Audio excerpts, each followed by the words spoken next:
Chers auditeurs de la BFM, bonjour. 5 novembre, je vous souhaite une semaine de bon travail et d'harmonie dans vos foyers. Ce communiqué a été publié hier par le Comité national des sages qui va se constituer, en tout cas des notables des Comores, la notabilité des Comores, pas une, la notabilité des Comores, des notables de Ngazidia sont allés à Anjouan pour une initiative de paix suite à l'insurrection constatée à Mutsemoyo. Quelle belle chose qu'une initiative de paix. Nous souhaitons tous la paix et la stabilité dans ce pays. Mais quand on œuvre pour la paix et la stabilité, il faut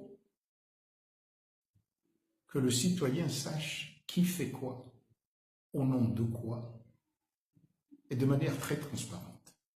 La première question, c'est qu'on parle de notabilité des Comores. Or, les Moéliens ne sont pas là. Pourquoi? Comment ça se fait? N'y a-t-il pas de notable à Moélie? Et qu'est-ce qu'un notable? Parce que là est la question. Comment on traduit notable en comorien? C'est quoi le notable en comorien? Parce que ce mot, de la part des Français, désignait différentes catégories de personnes âgées dans leur colonie. C'était l'ancien combattant bien installé dans son village. C'était un riche commerçant. C'était un vieil enseignant, un fonctionnaire.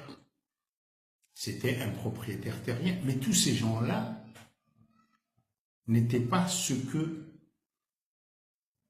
en comorien, on dirait Wafwahaya ou Lewazewamji, qui décidaient du village. On pouvait être très riche, on peut être très riche, et ne pas bénéficier de la respectabilité, de l'écoute de Mzéwanji.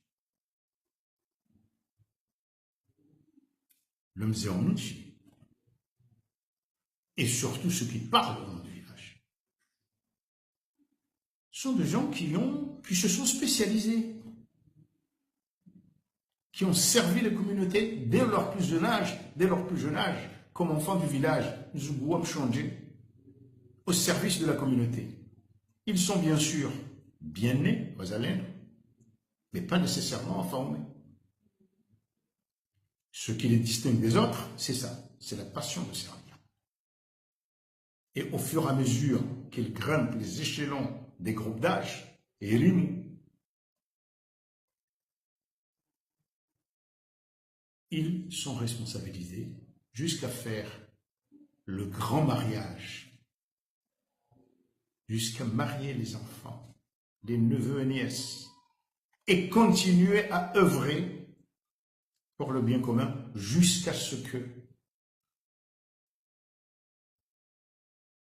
le groupe d'âge, et non seulement le groupe d'âge, mais la classe d'âge dans le groupe, lui confie des responsabilités. Ils sont généralement 1, 2, 3 qui parlent au nom de ces villages.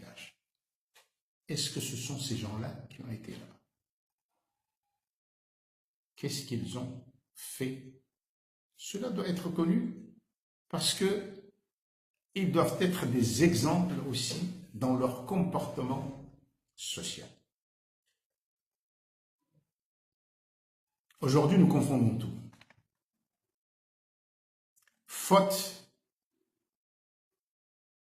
de respecter de valoriser le travail, la réussite par le travail. Et ça, c'est de la faute de l'élite parce que elle est complice dans la tricherie du diplôme, de la fausse profession, de la surpolitisation, et finalement, il n'y a rien à respecter. Il reste cette apparence, en tout cas la Grande Comore du Maroc. Et malheureusement, quoi qu'on en dise, ça commence à se voir aussi dans les autres îles. L'apparat,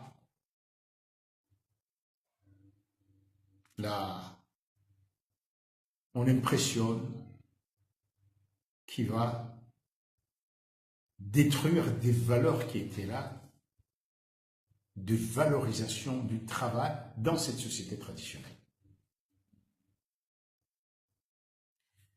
Et une autre observation, c'est quoi? C'est que les Wazé, les Wafouaya, ces leaders traditionnels se remarquent par leur indépendance d'esprit et aussi l'indépendance des moyens. Parce que quand ils veulent, puisqu'ils doivent s'adresser aussi à l'État, ils gardent leur indépendance. Quand ils font quelque chose, c'est financé par la communauté. Qui a payé pour le voyage en juin? Est-ce que ce sont eux? Parce que celui qui paie est celui qui commande. Ne me dites pas que c'est l'État. Parce que si c'est l'État qui a payé, on peut douter à ce moment-là de l'indépendance d'esprit des gens qui étaient là.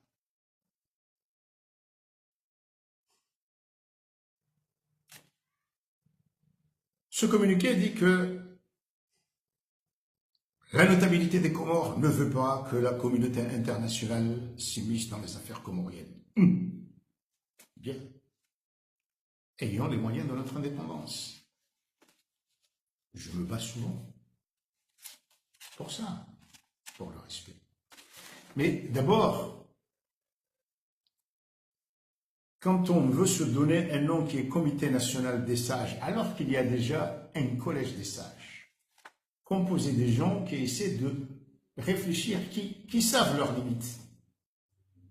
Ce sont des gens qui ont eu des fonctions, qui ont atteint un certain âge, qui, parfois, interviennent justement dans des initiatives de paix entre communautés. Et beaucoup d'entre eux ont fait plus même dans le cadre coutumier que des gens qui étaient à Moutsemoudou. Je peux citer un exemple. Ahmed Thabit, qui est un ancien ambassadeur. Il s'est marié, il a marié les enfants. À Moroni, il participe dans tout. Mais parce que c'est un homme de paix et de social, et qui respecte la société, pardon, il ne dirait jamais « Je suis un grand notable de Moroni » parce qu'il sait qu'il y a des hommes au-dessus de nous dans ce cadre. C'est quelqu'un qui n'hésiterait pas à faire face à ces aînés-là si le sujet en question est un sujet hors coutumier. Et donc, je vais dire au gouvernement, attention à l'opportunisme, à vouloir trop mélanger. On ne sait plus, on n'a plus de repères.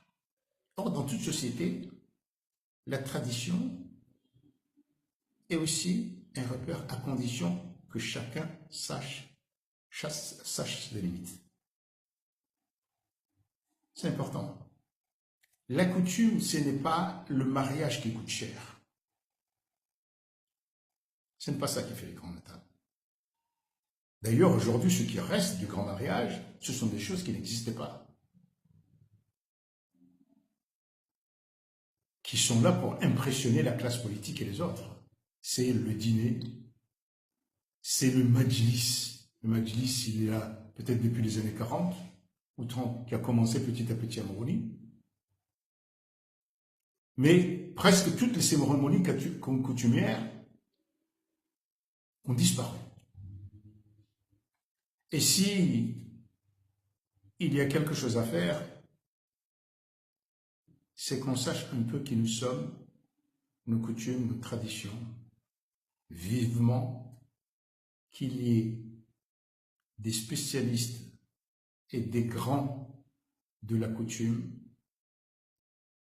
qui, au lieu de se mêler de ce qui ne les regarde pas, s'occupent vraiment